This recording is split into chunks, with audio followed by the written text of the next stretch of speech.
ሰላም እንደምን አላችሁ? ዛሬ መርሃ ትሬዲንግ ምን ይሰራል የሚለውን ዲቴል መረጃና ለስራው ምን ያስፈልጋል የሚሉትን ጥያቄዎች ለመመለስ ተገኝቻለሁ።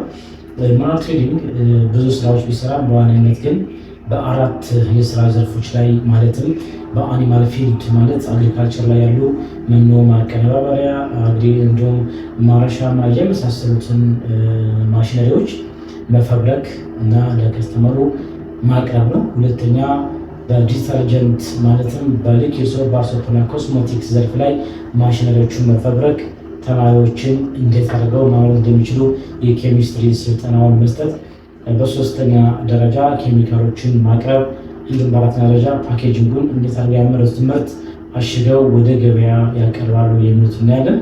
ሌላኛው ዘርፍ በፕላስቲክ ሪሳይክሊንግ ነው። ፕላስቲክ ሪሳይክሊንግ ማለት ጀሪካ እና ሃይላንዶችን ወይም መልሰው ወደ ጥቅም የሚውሉ ፕላስቲኮችን የሚፈጩ ማሽነሪዎችን ማጠቢያ ማድረቂያዎችን ፈብሪከን ለከስተመሮች ማቅረብ ነው። ከስተመሩ ያንን ማሽን ወስዶ ፈጭቶ ለደንበኛው ያቀርባል ማለት ነው። አራተኛና የመጨረሻው ነን ፕላስቲክ የሆኑ አሁን ፔፐር ባግ እና ነን ኦቨን ባጎችን የሚያመርት ማሽነሪዎችን እየፈበረክን ለደንበኞቻችን እናቀርባለን ማለት ነው። ይህንን ሁሉ ለማግኘት ሙሉ ስልጠና መውሰድ ያስፈልጋል። ምክንያቱም ያንዳንዱ ሰው በዘርፉ ላይ እውቀቱ ሳይኖረው ምንም ሳይገባው እንዲገባና እንዲከስር በፍጹም አንፈልግም። አብዛኛው ሰው ማሽነሪ ዘርፍ ላይ እውቀቱ ሳይኖረው ምንም ነገር አንደርስታንዲንግ ሳያደርግ ይገባና ኢንስፓየርድ ከሆኖ ስለገባ ብቻ ውጤታማ የሚሆን ቢመስሉት ኪሳራዎችን ያስተናግዳል። ብዙ ኮምፕሌኖች እናያለን። እውነት ነው።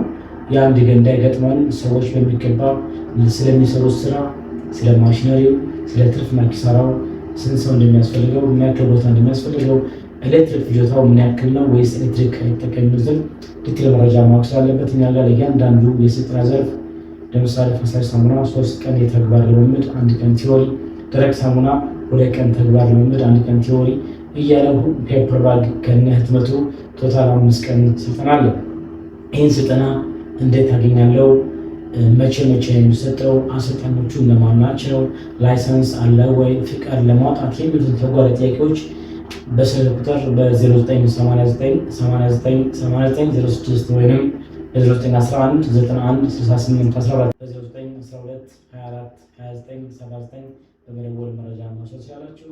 አብራችሁ መልዕክቱን ሳስተላልፍ የቆየሁት እኔ መሐመድ ነበርኩ።